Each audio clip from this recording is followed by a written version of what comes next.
Problem should be unsolved. Now इसका rule क्या है, जरा हाथ आगे लाइए, हाथ आगे लाइए everybody, both the hands out, हाथ आगे लाइए। पहला, कस्टमर की बर्निंग प्रॉब्लम, क्या? दूसरा, उसे ऐसे सॉल्व करो कि कस्टमर मेरे बिना अपने आप सॉल्व। जब आपने ये किया तो आपको ऑर्गेनिक मोनोपोली मिलेगी, आपको लोग पैसा एडवांस में देंगे, और फिर आपका जो स्क्रिप्ट होगा सेल्स का, वो उनकी उस अनसॉल्व प्रॉब्लम के अराउंड होगा। देखो, कस्टमर सिग्नल देता है और अच्छा ब्रांड उसका प्रोडक्ट बना देता है। आपको बातचीत के दौरान कस्टमर ने सिग्नल दिए होंगे, मैं इसलिए नहीं दे रहा, मैं इसलिए नहीं दे रहा, मैं इसलिए नहीं दे रहा। वो जर्नी में घुसो और ढूंढो और उसको कैप्चर करो, और फिर वहां से आप प्रोडक्ट बनाओगे। इसके सैकड़ों एग्जांपल्स हैं। आप कहते जाएंगे, मैं देते जाऊंगा, देते पूरा। अब हमारे लिए क्या, हमारे लिए तो ये रोज का काम है।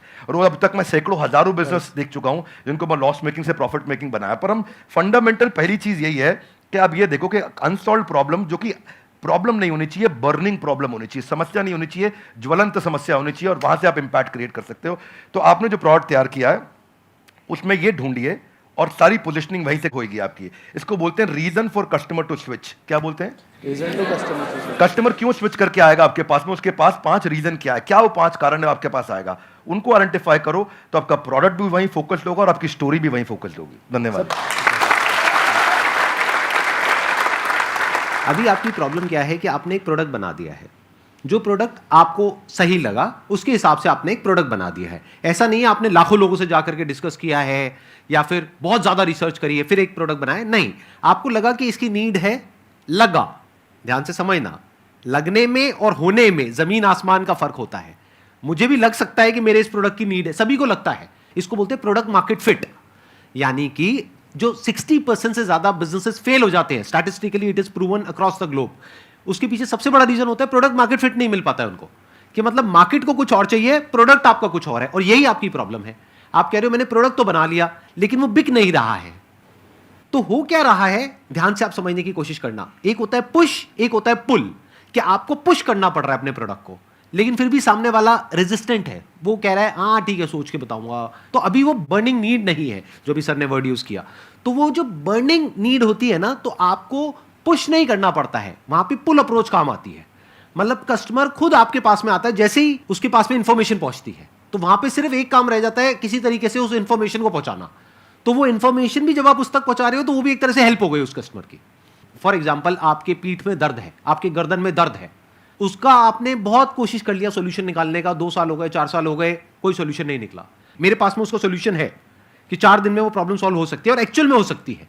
अगर वो इंफॉर्मेशन आप तक पहुंचती है, तो क्या मैं आपको यूज कर रहा हूं अपने प्रॉफिट के लिए या आपकी हेल्प कर रहा हूं? ये अप्रोच होनी चाहिए।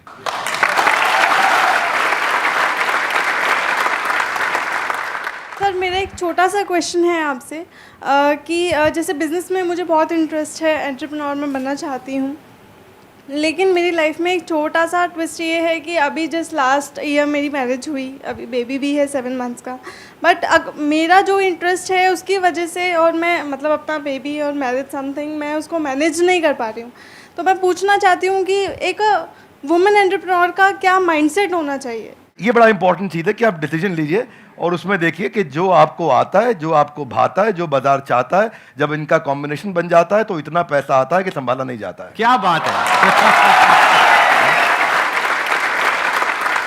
ये देखिए क्या आपको क्या आता है, स्किल सेट, क्या भाता है, माइंडसेट आपका, मैं क्या, मेरे को अच्छा लगता है, ये अच्छा लगता है, और फिर क्या बाजार चाहता है, जो पीछे वाले भाई साहब को हम बता रहे थे कि बाजार क्या चाहता है। जब इन तीनों का कॉम्बिनेशन बन जाता है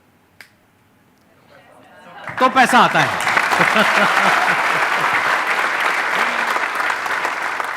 सर, आज आप दोनों को एक साथ देखकर बहुत खुशी हो रही है। मुझे भी सर, हो रही है बहुत खुशी। मुझे भी हो रही है। सर, बिजनेस को ग्रो करने के लिए कुछ प्लेटफॉर्म्स सजेस्ट आप करना चाहें, जिससे मैं वहाँ पे बता सकूं कि हाँ मेरा ये बिजनेस है।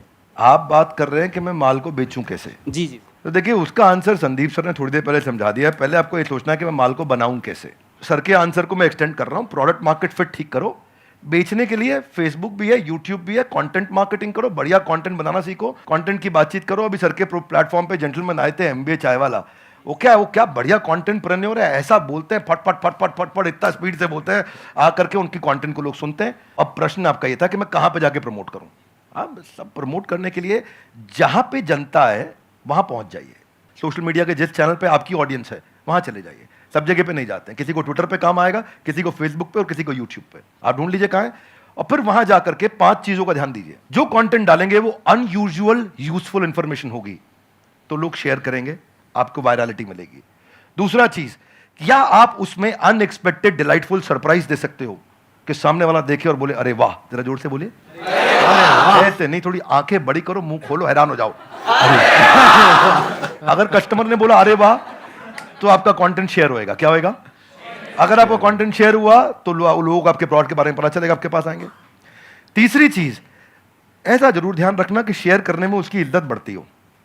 चौथा पॉइंट बड़ा इंपॉर्टेंट है कि जो करंट इस समय टॉपिक्स चल रहे हैं, कुछ इस समय नेशनल सेलिब्रेशन चल रहा है जहां पे सब लोग जुड़े हैं, जो कि कम्युनिटी के साथ जुड़ा हुआ है, उसके बारे में अगर आप कंटेंट डालेंगे तो शेयरेबिलिटी बढ़ती है। तो जब आप कंटेंट मार्केटिंग करेंगे, ये चीपेस्ट तरीका है आपको ट्रैफिक जनरेट करने का, और इसमें कोई पैसा नहीं लगता, थोड़ी सी इंटेलिजेंस लगती है। उस इंटेलिजेंस का इस्तेमाल